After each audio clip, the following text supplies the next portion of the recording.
аз телефонпурсии кӯдаконатон ба дод омадед? мавридҳое мешавад ки ғайр аз телефонатонро ба дасташ додан дигар чорае надоред. видеои мазкурро тамошо кунед ва худ хулоса бароред.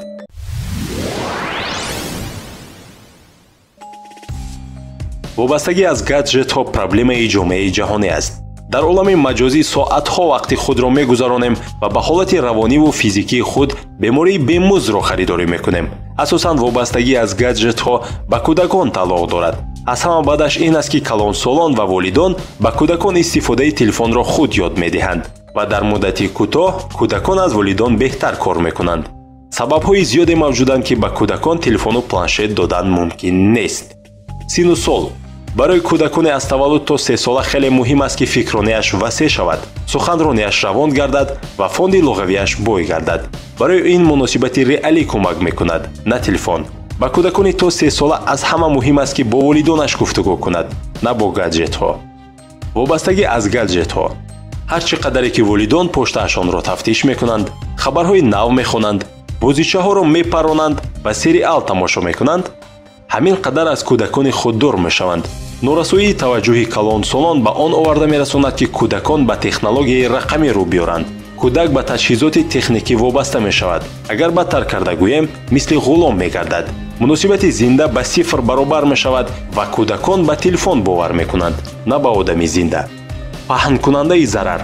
соли 2011 ташкилоти умумии ҷаҳонии нигаҳдории саломатӣ ва агентии байналхалқии саратоншиносӣ мавҷҳои телефонҳои мобилӣ ва дигар дастгоҳи бесимро омӯхта ба хулосае расиданд ки яке аз сабабҳои гирифтории бемории саратон истифодаи таҷҳизоти мавҷдор аст. мо ҳатто бо он таҷҳизотҳо хоб мекунем ва баъдан ба ҳайрат мемонем ки чаро бемории саратон зиёд шудааст. баъзан бе ҳамсарамон хоб карда метавонем, аммо бе телефони мобилиамон не.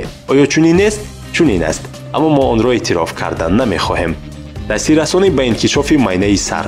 майнаи кӯдак аз таваллуд то 2 солагӣ 3 маротиба афзоиш ёфта то 21 солагӣ калон мешавад. рушди майна дар синни барвақтӣ ба омилҳои муҳити атроф ё набудани онҳо муайян карда мешавад. муоширати аз ҳад зиёди кӯдак бо гаджетҳо аз синни хурдӣ ба таъхирҳои маърифатӣ, афзоиш додани ҳассосият, паст шудани қобилияти худтанзимкунӣ ва интизом оварда мерасонад. фаъолияти ҷисмонӣ таваҷҷӯҳ ва қобилияти омӯхтани чизҳои навро беҳтар мекунад. нишастан бо планшет ё телефон боиси норасоии ҳаракат мегардад. кӯдак ба ҷаҳони маҷозӣ чунон сахт таваҷҷӯҳ мекунад ва пушаймон мешавад ки онро ба ҳолати воқеӣ дода наметавонад. дар ин ҳол ӯ хоб карда наметавонад. ӯ аз бозӣ дар планшет хеле ҳаяҷонбахш аст.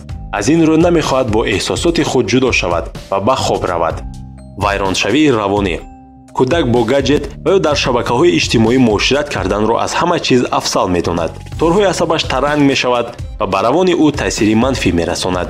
дуршавӣ аз ҳаёти воқеӣ.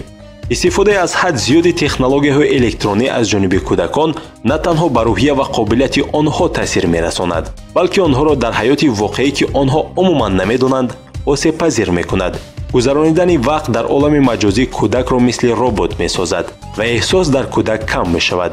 гаджетҳо як ҷузъи муҳими ҳаёти муосир мебошанд.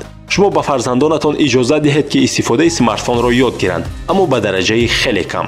телефонро ба дасти кӯдаки яксола нагузоред, то диққати ӯро парешон кунад. дар кӯдаки яксола чизҳои ҷолиб дар олами зинда нишон додан мумкин аст. барои ин смартфонҳо тамоман лозим нестанд. академияи тиббии амрико мегӯяд ки кӯдакони то 2 сола набояд ба дастгоҳи электронӣ тамоман дучор шаванд. дар синни аз 3 то 5 солагӣ асбобҳо набояд аз 1 соат дар як рӯз ва аз 6 то 18 сола то 2 соат дар як рӯз истифода шаванд. қазовати дуруст аз худи шумост. агар фикри дигаре доред ё бо ин андешаҳо розӣ нестед, метавонед дар зер шарҳи худро нависед. обуна шудан ба канали мо ва пахши зангуларо фаромӯш накунед. то наворҳои дигари шавқовар, худоҳофиз.